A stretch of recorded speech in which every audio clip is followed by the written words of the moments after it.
Goeiemôre gemeente. Baie welkom aan almal, in besonder Christopher Elsmarie, vir julle met die doop van Liam later in die diens, en julle familie en almal wat hier is van ver af, baie welkom in besonder ook vir julle. So vir ons voorreg wees om die getuies te wees van klein Liam se doop ook in die oggend se erediens. Ons lees vanoggend uit Matteus 6 uit, en ons gaan 'n bietjie kyk wat sê Jesus oor gebed. Onthou ons is nou, ons sluit vandag ons week van gebed af. Ons het die week met verby is week van gebed gehad, en laas Sondag met die lofprysingsdiens het ons begin met ons week van gebed.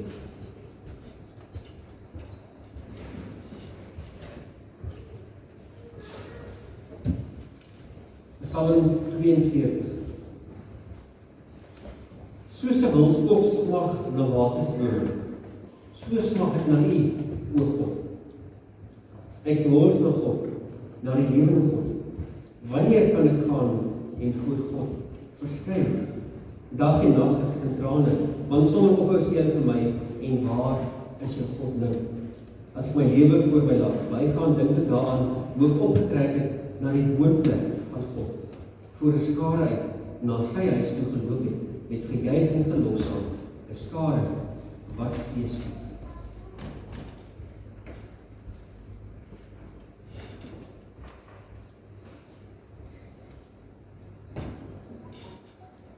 Kom ons wees bewus van die feit dat ons in God se huis is. Dat ons na sy tempel toe gegaan. Dat ons vandag hier is waar God is. Ons weet God is natuurlik oral in die lewe en saam met ons elke dag. Maar ons kom na sy huis toe om saam met ons medegelowiges om te aanbid. En Here, as die week al ons gevoel het, dat ons kan vra, Here, waar is U? Hoe gewonder het waar is U? Weet ons definitief, U is ook vanoggend hier. In die naam van die Vader, die Seun en die Heilige Gees. Daarom, Here, maak ons attent op U teenwoordigheid. En dat ons met ons ore sal luister en ook met ons ore sal hoor wat U vanoggend vir ons elkeen wil sê. Here, ons bid in U naam alleen. Amen. Geliefdes, terwyl ons so sit, kom ons sing soos 'n wildstok.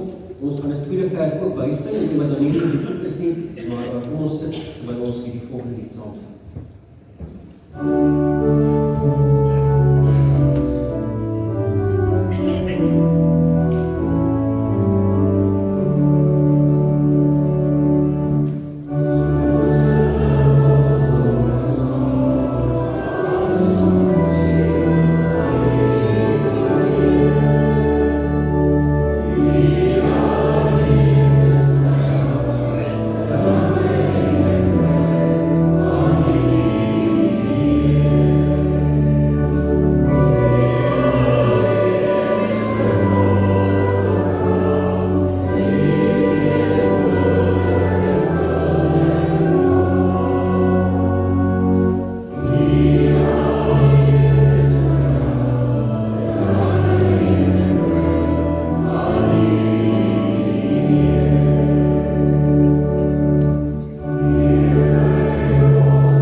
Met al jou krag.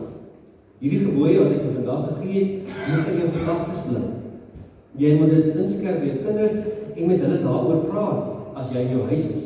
En as jy op die pad is, as jy beslaap en as jy opstaan. Jy moet dit as herinneringsteken vasbind aan jou hande en dit moet 'n merk op jou voorkop wees. Skryf dit op jou deurkozijne en op jou stadspoort.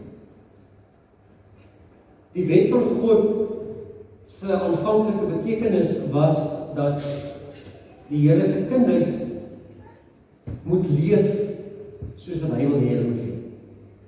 Dat die manier hoe hulle praat, die manier wat hulle dink en doen, alles, hulle hele mens wees, moet getuig daarvan dat hulle aan die Here behoort. Nou natuurlik ons leef in die tyd van Jesus Christus, die Nuwe Testament, die verlossing, maar ons moet altyd vashou aan die wet, want dit wys vir ons hoe naby of hoe ver ons van ons Skepper afleef. Nou gaan ek so oomblik gee so 'n minuut of wat ons elkeen bietjie kan stil raak en dink by onsself, die afgelope week, as ek myself moet meet aan Deuteronomium 6, aan elke dag wat verby is, wat het ek al gedoen? Getuig dit van die Here se goedheid. Hoe het ek met mense gepraat en van mense gepraat? Getuig dit daarvan dat ek 'n kind van die Here is. En hoe het ek gedink by myself? Hoe was my denke? Was ek positief? Was dit lewensgewend? Of was ek negatief geweest in my lewe? Kom ons neem so 'n minuut wat ons almal net so 'n bietjie op stil raak by onsself en dink, hoe die afgelope week, hoe meet ek myself aan die wet van die Here?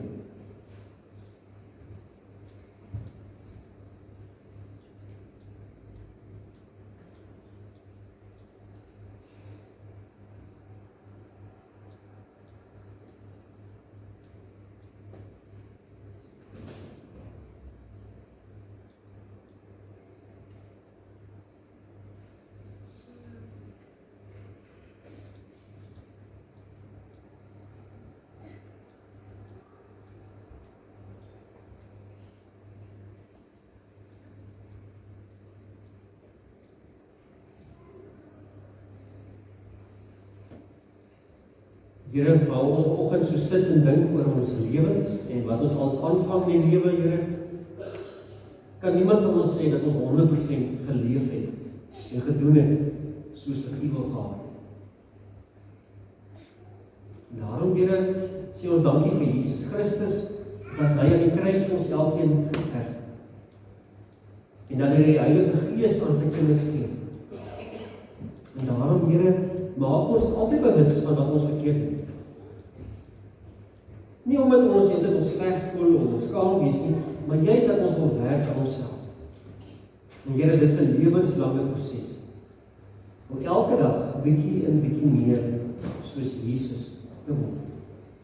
Dankie Here dat ons kan kom na U toe, Here, om te vra, Here, vergewe ons sondes.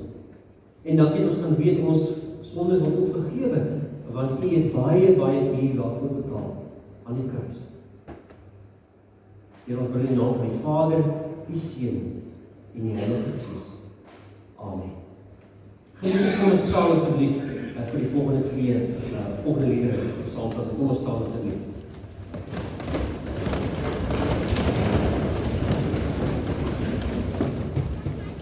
Amen.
Here, dit maak ons sommer baie opgewonde om hierdie week te kon dink oor gebed.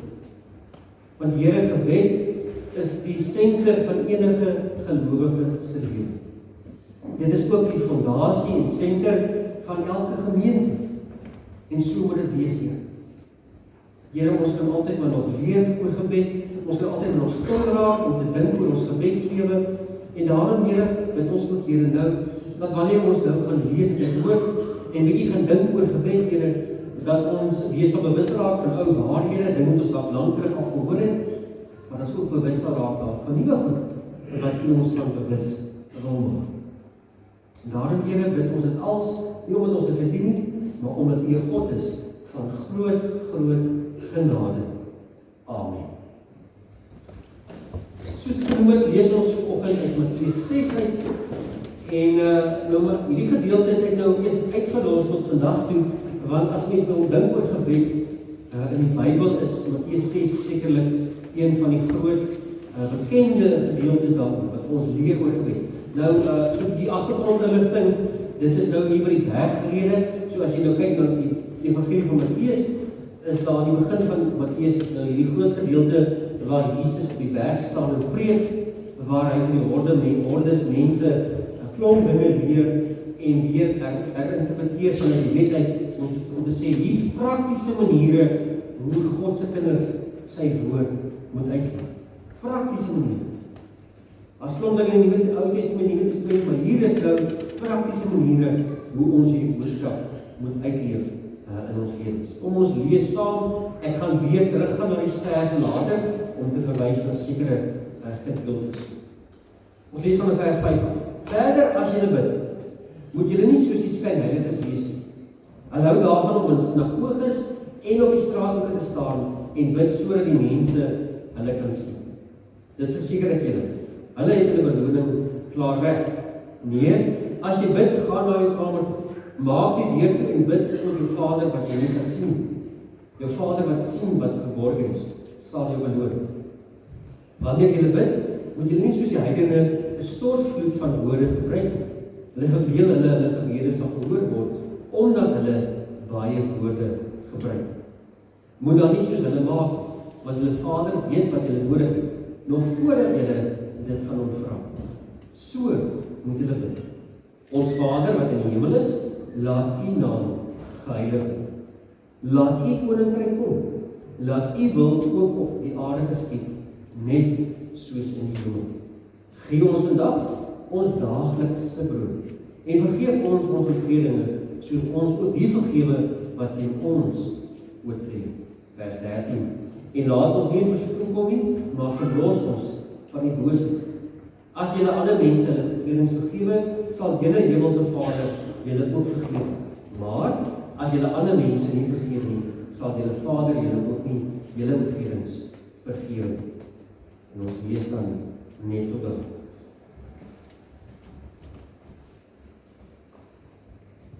Hoekom vind Jesus dit nodig om hierdie gebed te wys of te leer aan die mense?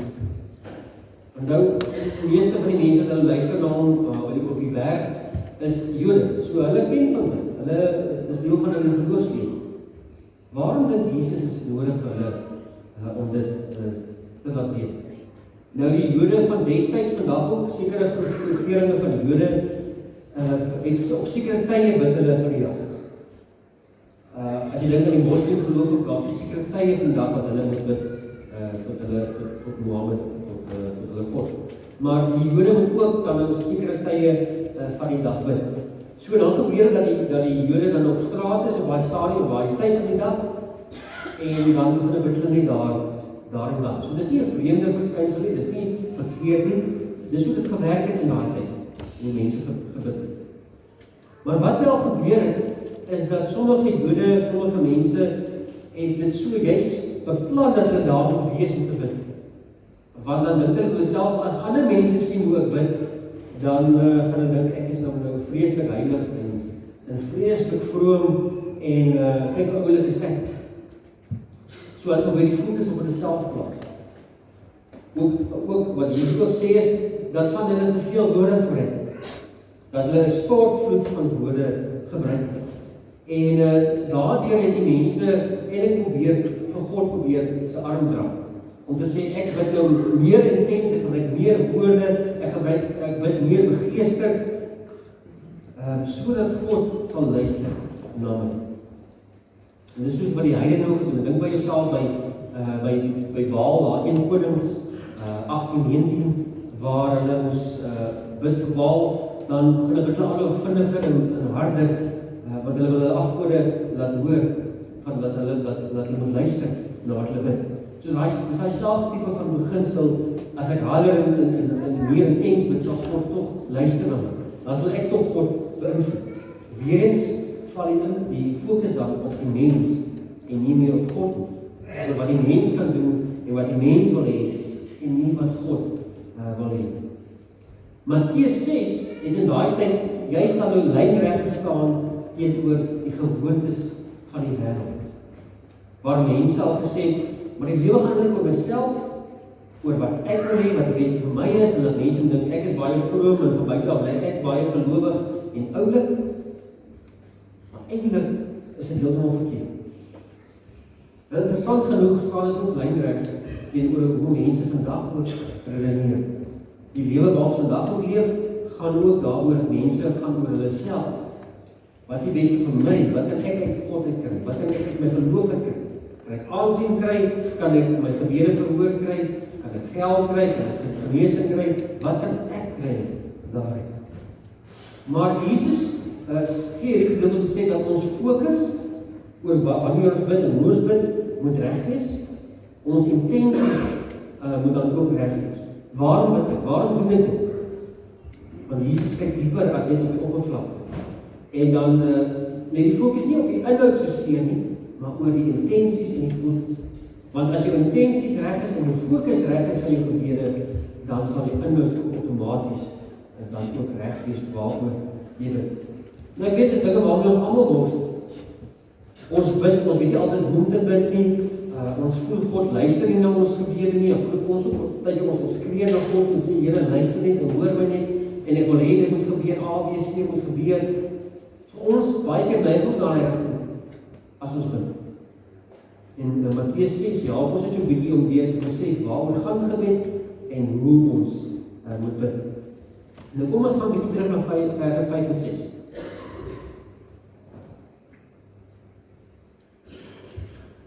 Deurdat Jesus vir mense sê, moenie so sommige mense op die straat op staan en kliphard bid vir almal wat kan sien nie. Sê daardeur dat ons, wanneer ons bid, moet ons fokus lê by God. Dat die hele gebed en gesprek waaroor gebed gaan dit eers oor. En dit beteken dat ons as mense moet sterf by ons eie kruis. En hier is 'n voorbeeld om volk en sê, Liewe Jesus, maar my lewe gaan nie oor my nie. Dit gaan eers oor U.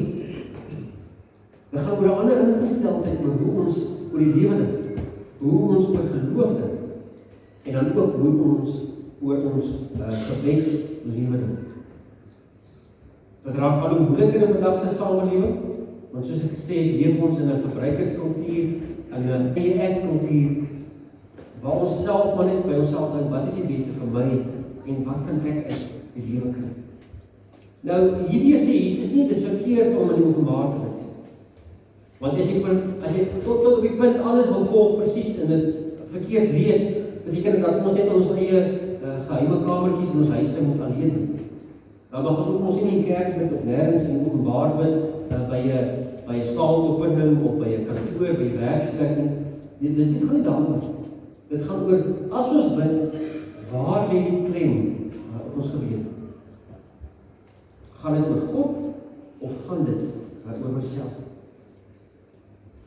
Dan beweeg Jesus bietjie verder aan, vers 7 en 8. Ons wil baie keer in ons gebede, wil ons God forceer, ons wees eerlik aan. Ons wil God forceer om te moet luister na ons, en dat hy moet gee soos wat dinge moet gee soos wat ons dit wil hê, dit moet laat gebeur. Dat ons wil hê dinge in ons lewens moet uitdraai soos wat ek wil hê, dit moet uitdra. Weer eens gaan dit terug aan die fokus toe, maar wat is vir my die beste, en wat is vir my die lekkerste in die lewe? Jesus het self hier op mee geworstel. Onthou wat gebeur in die tyd van Getsemane? Dan onder sê vir God, Vader, as dit U wil is, laat die lydensbeker verby my gaan. Dat Jesus ook begin is worstel en sukkel, Here, ek sien nie heeltemal kans vir my wat my moet gebeur. Maar dan op die einde sê Jesus, maar laat U wil nog steeds geskied. So as God vir my vra om iets moeilijks te gaan doen, om dalk eties op te tree, of om mense aan te spreek, of om iets te laat gebeur, maar doen. En dis my moeilike ding, moet ek juist op God bid en sê, Here, help my dan. Nie dat dit verby gaan, of dat ek het vir my nie, maar juist moet bid, Here, help my met hierdie punt in my leven. Ook as ons na God toe gaan, nou dink myself, jy nog kind was, jy nog kinders is, dan gaan amper na God toe, soos met die inkopielys. As ons vraag, Here, ek sê A, B, C, D, E, F, gaan en so aan. Nou vir 'n kind, mense verstaan nie heeltemal verkeerd en nie heel werk heeltemal so nie. Maar ons as groot mense gaan ook baie keer so, amper soos met 'n inkopielys na God.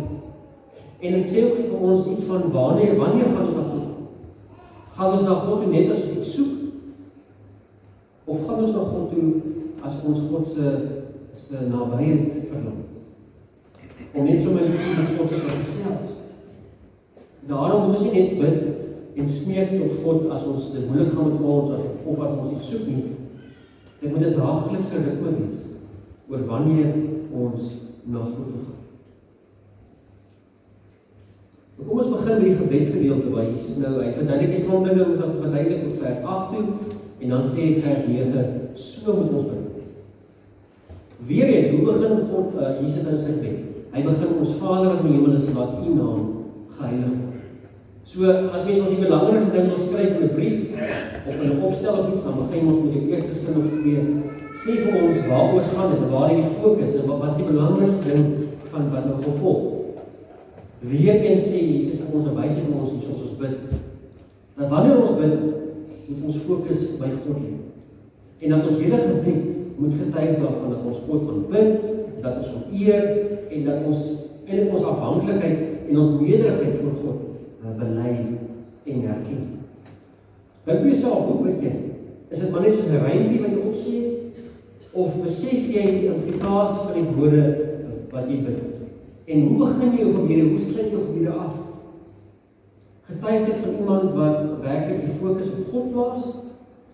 Of is het sommer 'n paar woorde ons vinnig sê, soos aangaan by na ons inkopielys en sê, Here, die volgende wil ek asseblief laat gebeur.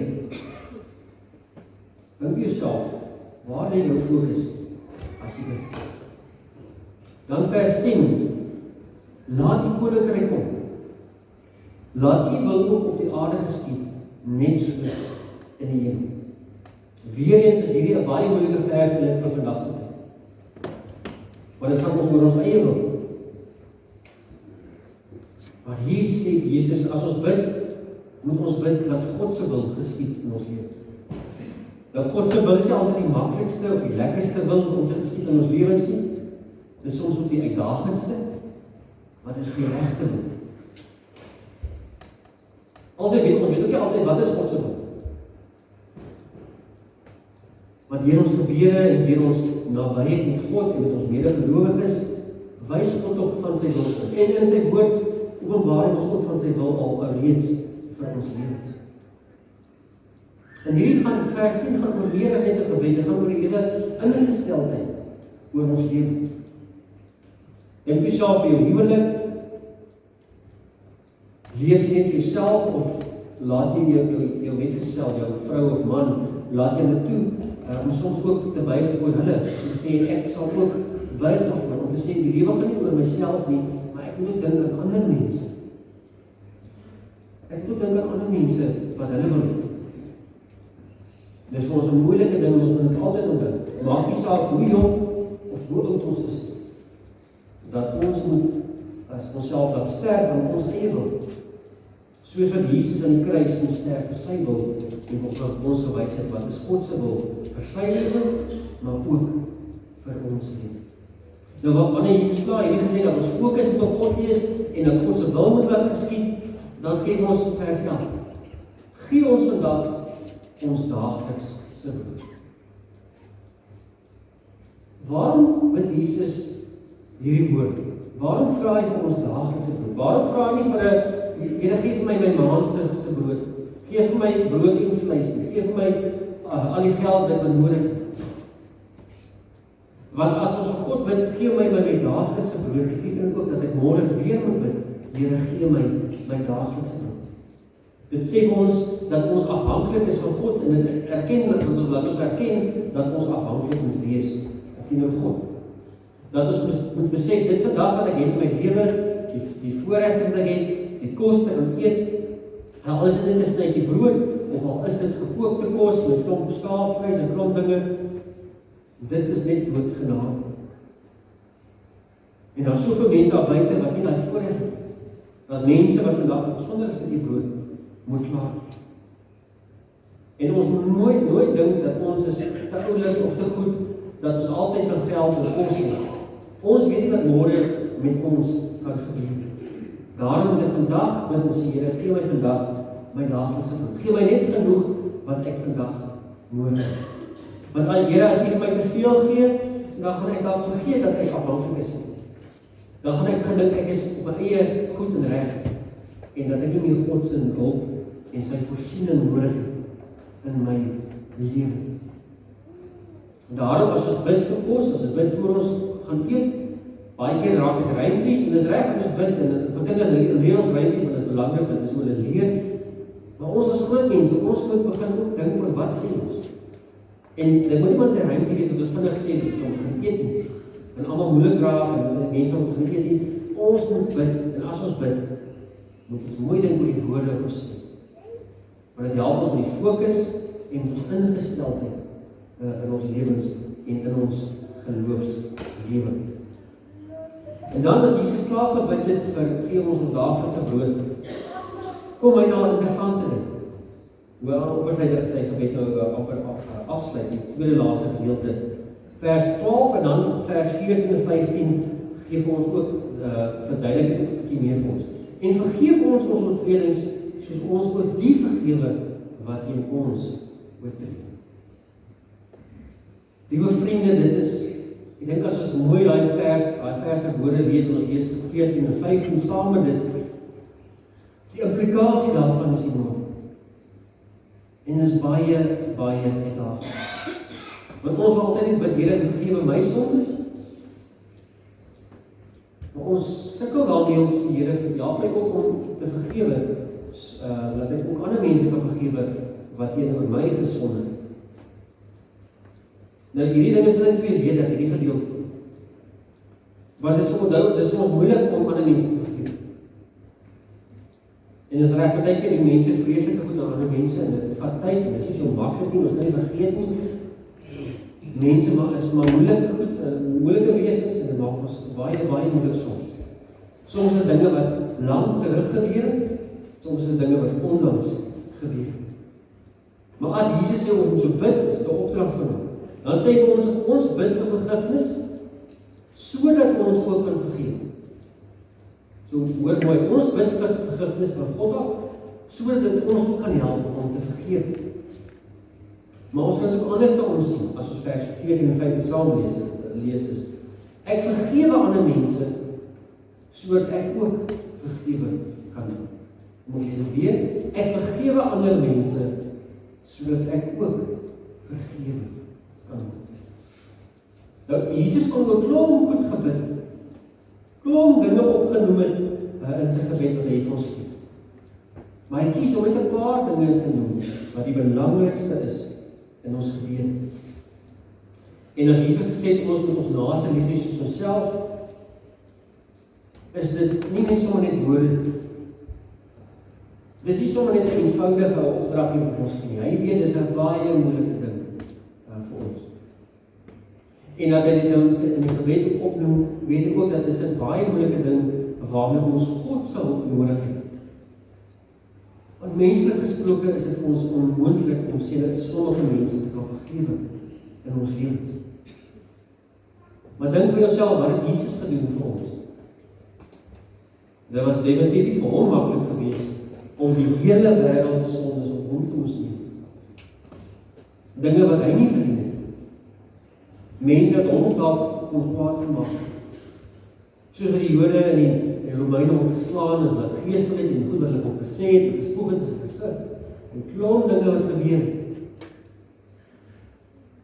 Wil hy juist nou sê, Here help ons om ook ander mense te kan vergeef. En geliefdes, dit moet eintlik soos 'n daaglikse ding wees wat deel is van ons gebedslewe, die ding van vergifnis. Want nou as ons mense nie vergewe nie wil vergewe nie, dan dra daai rokke saam met ons. Daar is ons daai gesegde om te sê dat as jy ander mense nie vergewe nie, dan is dit so goed, jy drink gif, maar jy verwag uit jouself nie. Dat die ander persoon weer seer moet kry.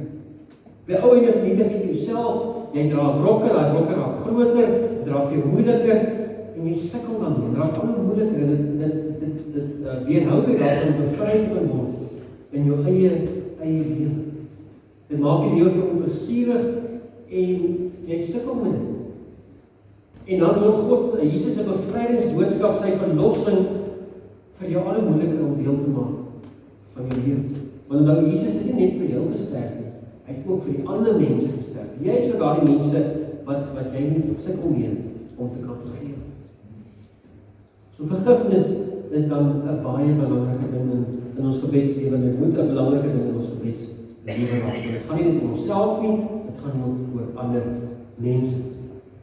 En dan vers 13 is die laaste gedeelte waarmee Jesus afsluit, vers 14 en 15, is net mekaar op die vers 12. Vers 13 sê Jesus, en laat ons nie versoeking sien nie, maar verlos ons van die bose. Waarom bid Jesus daardie nood? En waarom moet ons dit ook hoor weer vanoggend? Deur hierdie woorde te bid, erken ons iets van ons gebrokenheid, om te besef dat ek gaan in versoeking mee kom. Ek is nie perfek en oulik en ek kan alles reg doen nie. Daar kom dinge in my lewe elke dag waar ek moet sterk staan. Sommige dinge is dalk ook so vas aan my dat ek nie meer dit is raak sien, en daarom die Here my uitlig en ander gelowiges vir my uitlig. Maar ek moet besef dat ek is 'n gebroke mens. Net soos elke mens anoniem. Net soos die persoon wat in die tronk sit, so is ek ook maar net 'n gebroke mens in hierdie lewe. En dis maar net God se genade dat ek ook maar in die tronk sit. Want dis maar net so maklik om ek gewees het wat ook foute gemaak het in my lewe. Soos ek al reeds ook 'n fout gemaak in my lewe.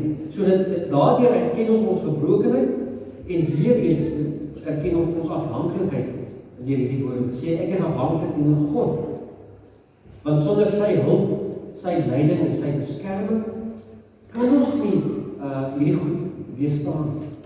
Is ons maar net nog verder vernoem. Want nou geliefdes, al vergeet ons het soms, die duiwel is 'n realiteit, en sy wil dat ons moet vernietig word, en moet weggeskeer word van God af, is 'n realiteit. En die klein sonnetjies in ons lewens, wat baie keer groot raak, en ons nou daar aandag gee, daar onkruid, wat begin groei, kan later ons verstrengel en weggryp van God. En daarom moet elke dag van God kniel en sê, Here, help my dan. Daarom is ons nooit te oud om te besef, Here, en nooit te jong nie, om te besef, Here, help my dat ek geskaap word in my eie lewe. Elke dag kan ek beter gaan. Elke dag kan ek beter en meer soos Jesus word. Daarom geliefdes, om hier af te sluit, as ons bid, moet ons fokus reg. Ons het gehoor dat ons fokus moet wees eerstens op God, en dat ons ingesteldheid op God moet wees. Ons het gehoor dat ons intensies ook belangrik is. Waarom bid ons?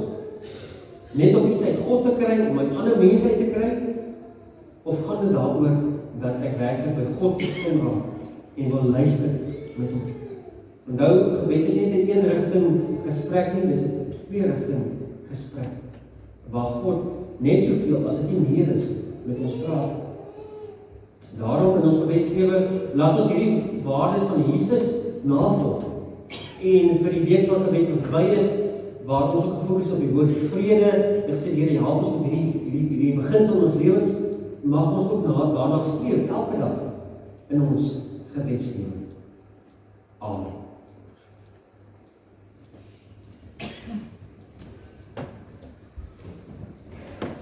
Here, help ons om opreg en nederig te bid, soos wat U vir ons gewys het om te bid, Here.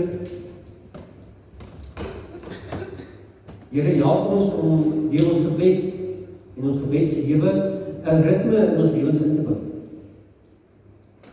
'n Ritme waar ons onsself forceer elke dag om stil te raak. Al is dit ons eie of saam met ons mense by die huis of by ons werksmense, dat ons daardeur in 'n ritme kom en hierdie geloofsgewoonte sal beoefen. Here, help ons om altyd onthou dat gebed die fundament is vir enige gelowige en enige gemeente. En dat ons daar sonder nie kan bestaan. Here, help ons as 'n gemeente om aan te hou bid en om te luister na U. Om altyd na U wil te soek en ons afhanklikheid teenoor U te besef. Here, daar is soveel gemeentes daar buite wat ook maar sukkel en wat klomp uitdagings het, Here. Here, help ons om te besef wat ons het, Here. En dankie daarvoor te sê, Here. Maar ook om te besef dat ons veel meer kan wees nog. En dat ons nog veel meer soos Jesus moet raak. Here, hier is ook waar ons nou getuies gaan wees van die doop van Liam. Mag ons ook sommer bewus raak van die Heilige Gees en nabyheid en mag U ook die familie ryklik seën. Here, ons bid al hierdie dinge, nie omdat ons dit verdien nie, Here, maar omdat U God is van groot genade. Amen. Liefde,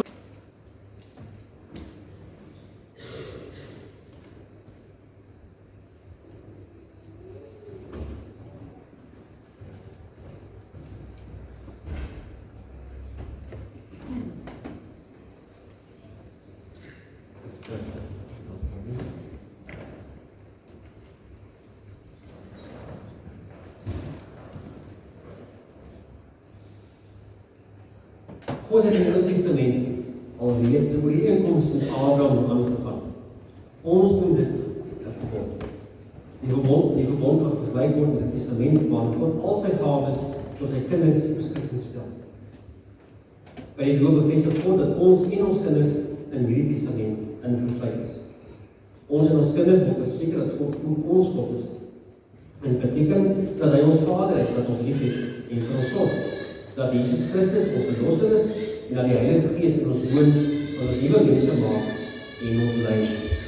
Geen mens kan die gawes van God verdien, want ons sonde waarin ons gebore word, veroorsaak ons die dood te doen. Jesus het egter die straf vir die sonde op hom geneem en aan die kruis in ons plek gesterf. Daarom kan God nou die ewige lewe as geskenk vir ons aanbied. Ons kinders is ook hierby ingesluit, al verstaan hulle nog niks hiervan. Christopher Alsmarie, ons julle kan maar dat Jan moet uitkom, dat Jan na handen bring, asseblief, om ons reilings ons die omdat ek daar kan staan. Ons gaan net asseblief. En julle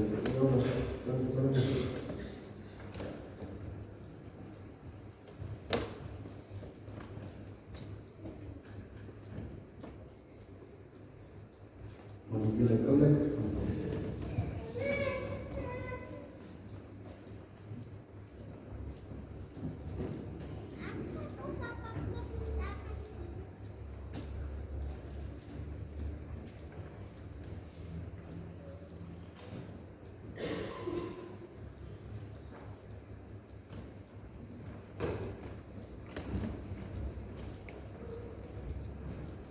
Christopher en Alsmarie, ek kan vir julle net die volgende 3 vrae vra, waar julle asseblief daarna moet antwoord. Bely julle eerstens, hoewel ons kinders van Sondag nie wêreld gekom het en daarom onder die oordeel van God staan, hulle nogtans in Christus aan God behoort en as lidmate van sy gemeente gedoop word. Tweedens, aanvaar julle die Bybel as die woord van God en aanvaar julle die leer van die kerk soos die belydenisbrief verwoord as die ware en volkomme leer van verlossing. En laastens, beloof julle om hierdie kind van die leer na die beste van die vermoede onderrig en ook te laat onderrig. Wat is hartlik die antwoord nie? Jy het Liam nader bring. Nader, as jy die koue water kan lekker bring. Liam, Jesus, nader bring asseblief. Doop jou naam, Vader, naam en Seun Jesus Christus, en naam van die Heilige Gees. Amen. Here Jesus, baie dankie dat almal getuies kan wees van Liam se dood. Dankie dat ons weet dat hy deel is van u familie. Mag hy sy lewe vooruit seën. Mag hy sy ouers, grootouers, sy ooms, tannies, al die familie seën, Here. Dat hulle na die beste van die vermoë vir hom sal groot maak en 'n voorbeeld vir hom sal stel. Ons bid in die naam van Jesus. Amen. In die handhaaf van ons kerkraad het vir julle iets gegee.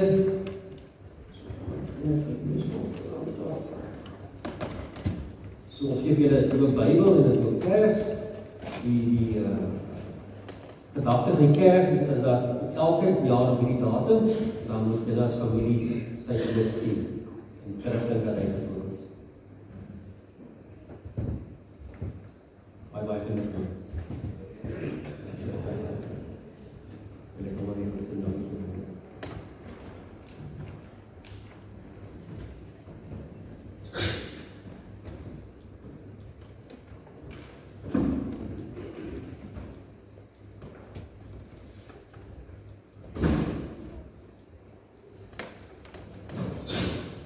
Dit is net so 'n paar afkondigings waarop julle aandag moet vestig.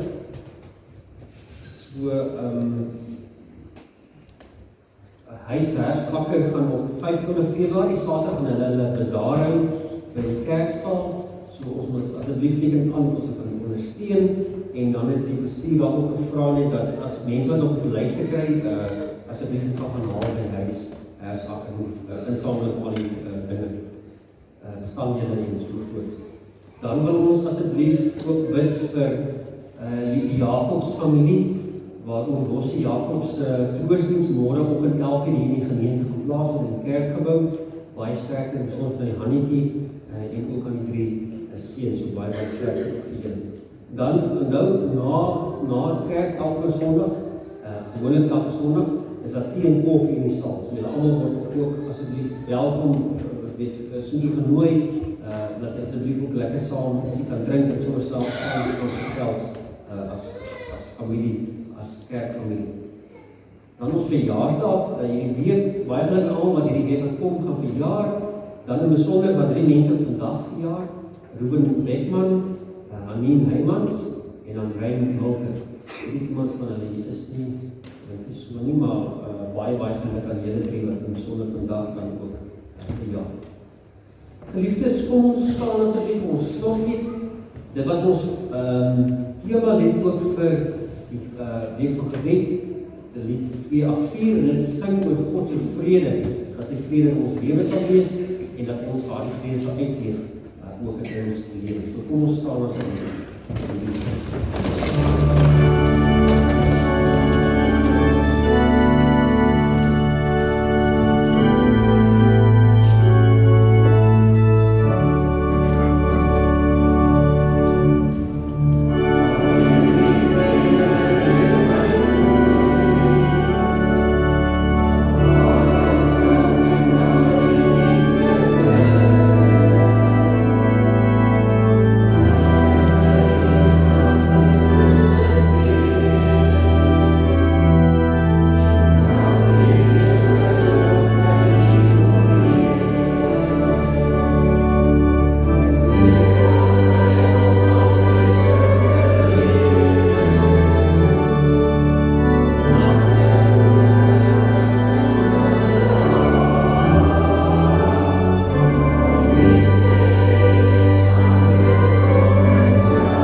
Die Here is voor jou om die pad gelyk te maak. Die Here is langs jou om jou in sy arms toe te vou. Die Here is agter jou om die aanvalle van die bose af te slaan. Die Here is onder jou om jou te dra as jy mag val. Die Here is rondom jou om jou te beskerm. Die Here is bokant jou om jou te seën. Die Here is in jou om jou te lei met sy Heilige Gees. Die drie-enige God is by jou van nou af tot in ewigheid. Amen.